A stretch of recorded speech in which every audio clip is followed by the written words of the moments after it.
While working on a video that I uploaded on Monday discussing dev comments, I was able to talk to Matt about the Nintendo situation. And my god, I got a lot of information that I can share with you guys. So, let's just talk about it. This is a long saga that I've covered in 3 videos now, but a TLDR from the other videos, Nintendo has been particularly difficult with Path of Titans, has been effectively acting as a thorn in the side for the developers due to their inability to check updates quickly in comparison to other consoles and Nintendo's overall disdain to the games that have mods in them, like Path of Titans. Nintendo has been delaying updates for Path of Titans, holding them for months on end, effectively keeping Nintendo Switch Path of Titans players in some form of Nintendo jail, and this is something the developers have been working to try and fix to no avail.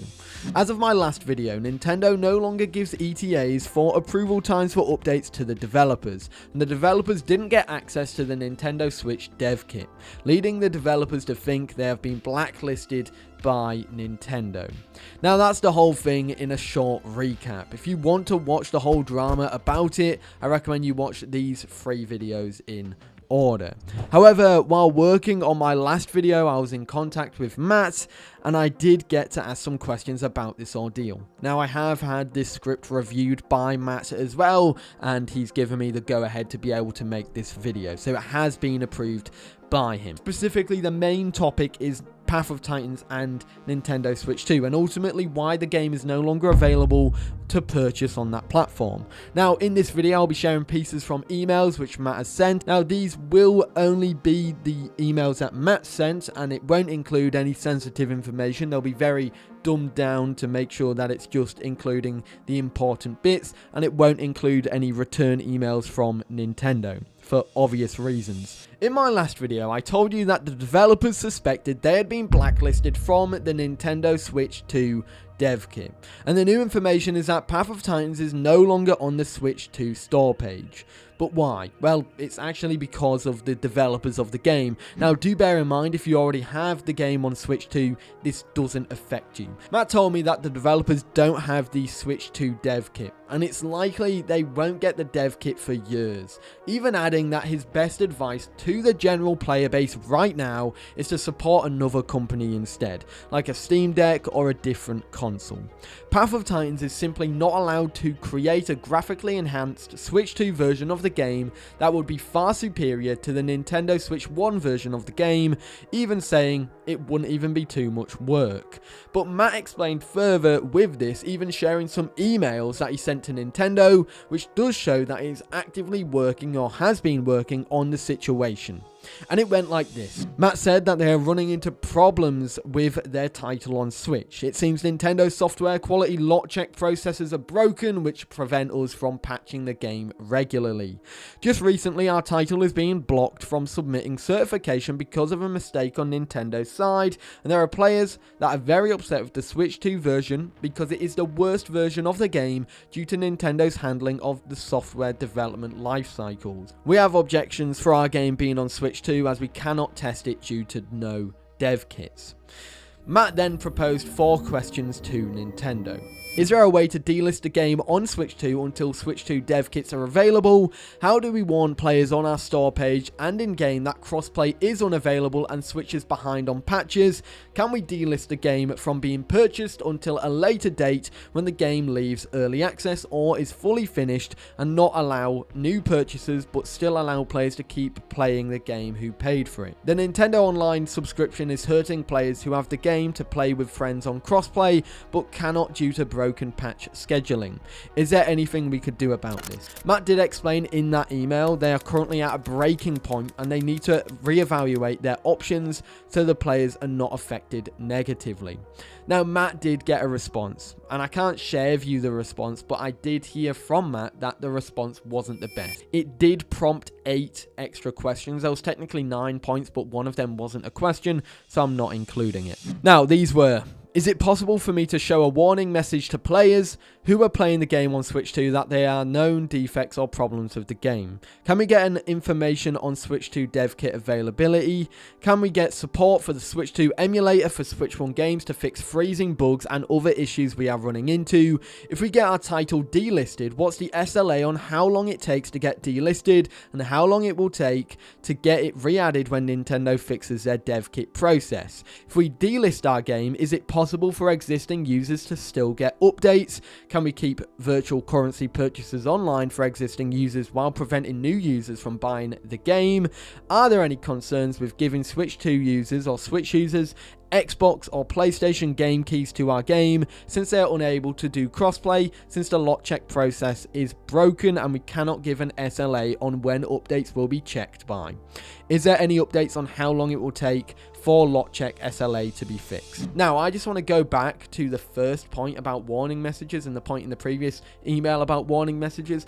It was revealed in a thread that the devs aren't even allowed to give users warning messages. So it's highly likely the devs aren't even allowed by Nintendo to give maybe the Xbox or PlayStation keys. We don't actually know. But either way, it was followed by one final statement email, which said, "I can't make informed decisions about my Switch 1 game if you can't answer any of the questions from the original emails. Removing from Switch 2 is fine. It's abusive to ask developers to develop a game that they cannot test on." And as of that email, Path of Titans was delisted from Nintendo Switch's 2 store as a result of a request from the developers in regards to that.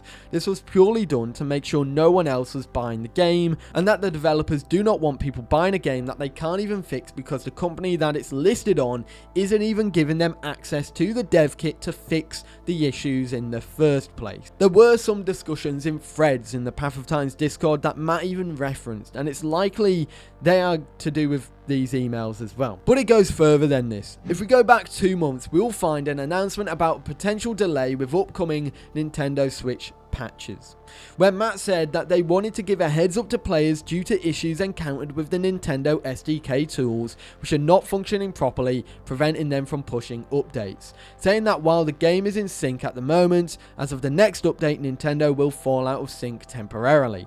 And surprise, surprise, the devs have been trying to fix these issues with Nintendo, saying to Nintendo, "This has been blocking our patch. We have been waiting for an approval for 2 weeks. Please advise on what we can do, as this issue was broken by Switch firmware.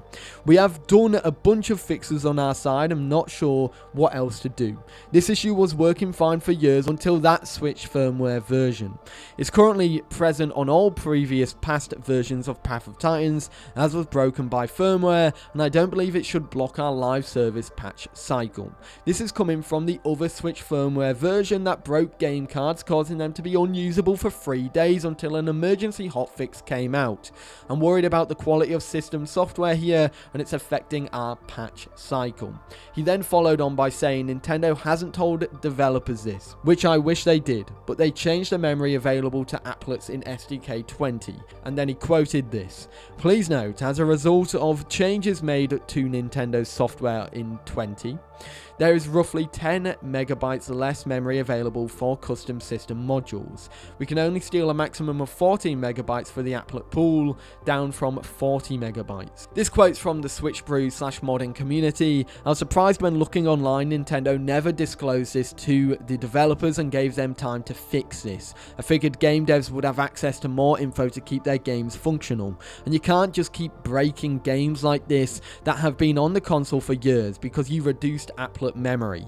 We almost had our patch miss approval because of hidden software changes not even informed to developers. Handling it like this without informing game devs is unacceptable. Please properly explain the changes to game developers." Now, this was found and discussed before the update came out, and of course Nintendo's SDK issues, the updates was delayed on Nintendo, and it was mentioned in the dev blog. Now, if you want to actually know what update this is, it's the update for AI Critters, which was released on July 21st, and that update was delayed on Switch for a long time. I can't get the specific day it came out on Switch. I'm sure Switch users, you'll be able to tell me, but I am aware in the specific announcement for the update, they said it was delayed on Switch. Now, this situation doesn't stop here.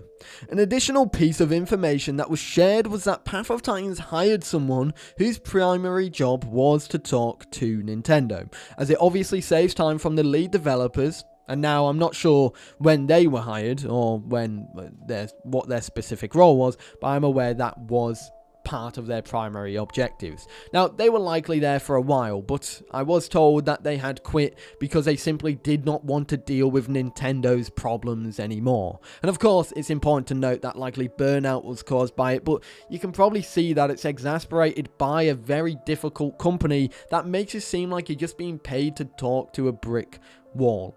Now, Matt equally said that Nintendo intentionally makes it difficult for games that have mods on them. Now, this is well known. Nintendo's policies are strictly against mods. They do not like fan-made modifications of games and therefore will purposely make it hard for companies that do so. There's obviously the lawsuit with Power World, where Nintendo want to protect their intellectual property as well as their brand and reputation. For that, lawsuit with Power World, they claim that the mods do not count as prior art. Now, do bear in mind, Nintendo are heavily against modifying Nintendo Switch consoles as well.